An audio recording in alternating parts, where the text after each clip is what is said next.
इयत्ता 10वी संख्या विश्वम. संख्यावाचक यावरून वस्तू किंवा व्यक्ती यांची संख्या समजते. उदाहरण बघूयात.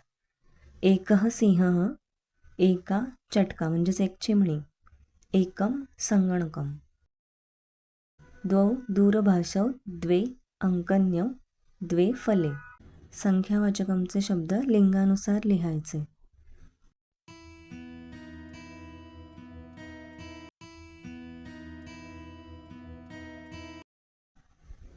नित्यम एकवचनम म्हणजे नेहमी एकवचनात लिहायचं. नित्यम द्विवचनम म्हणजे नेहमी द्विवचनात येणार. आणि नित्यम बहुवचनम म्हणजेच नेहमी बहुवचनात लिहायचे. 5 ते 10 पर्यंतची संख्यावाचकांची रूपं तिन्ही लिंगांमध्ये सारखीच राहतात. विभक्तीनुसार लिहायचे. उजळणी करूयात.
ही संख्यावाचकांची उदाहरणं होती.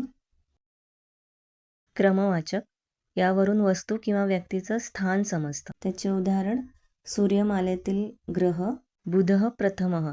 सूर्यमालेत बुध हा पहिला ग्रह आहे. क्रमवाचक सुद्धा लिंगानुसार शब्द बदलतात. जसे की नकाशामध्ये प्रथमः मार्ग म्हणजेच पहिला रस्ता दिसतोय, दुसरी नदी दिसतीये आणि तिसरं जंगल लागलंय. पाठ्यपुस्तकातील उदाहरण बघूयात. संख्यायानम पूरयत.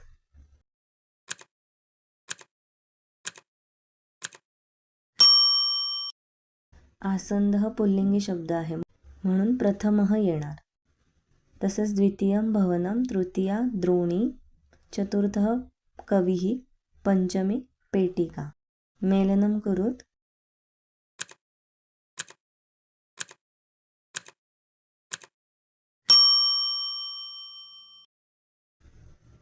हे क्रमवाचकांचे उदाहरणं होते. आता बघूयात आवृत्तीवाचकम. आवृत्तीवाचकम म्हणजे एखादी क्रिया किती वेळा झाली हे समजते. उदाहरणार्थ, वर्ल्ड कप कुठल्या देशाने किती वेळा जिंकलाय? ऑस्ट्रेलिया 6 वारम, भारत 2 वारम, वेस्ट इंडिज 2 वारम. 1 वारम यालाच सकृत हाही शब्द आहे. 2 वारमला द्विही. त्यानुसार 10 पर्यंत दिलेले आहेत पुस्तकात. पाठ्यपुस्तकातील उदाहरणं बघूयात आपण.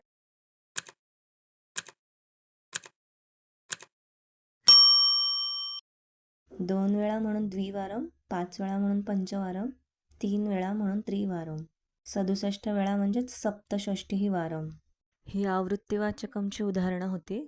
समूहवाचकम अनेक वस्तू किंवा व्यक्ती यांचा समूह दर्शवणारा शब्द हा नेहमी नपुसकलिंगी एकवचनातच लिहायचा. उदाहरण पुष्पाष्टकम म्हणजेच 8 फुलांचा समूह. प्राणी चतुष्टय म्हणजेच 4 प्राण्यांचा समूह. पुस्तकातील उदाहरण सोडवूयात.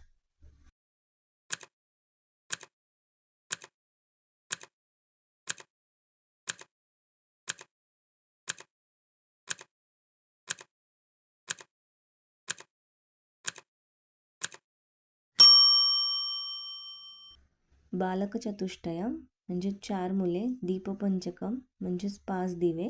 वृषभद्वयम म्हणजे 2 बैल. आणि फलसप्तकम 7 फळे.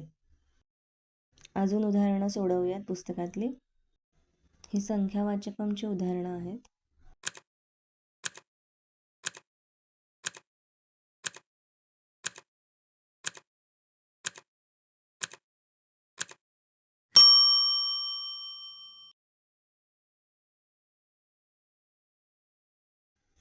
आता क्रमवाचकमची उदाहरणं.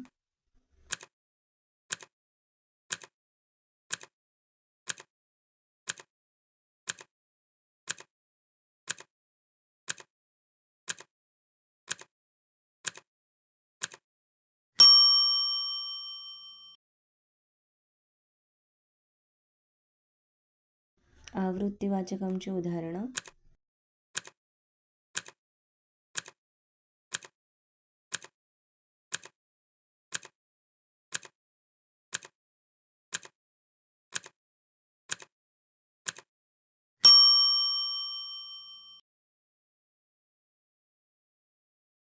उजळणी करूया. संख्यावाचकम म्हणजे किती संख्या. क्रमवाचकम म्हणजे क्रम कसा. आवृत्तीवाचकम म्हणजे क्रिया किती वेळा. समूहवाचकम किती जणांचा समूह. पुढील प्रश्नांची उत्तरं मला कमेंट करून सांगा. व्हिडिओ आवडला असेल तर लाईक करा, शेअर करा आणि चॅनलला सबस्क्राईब करा.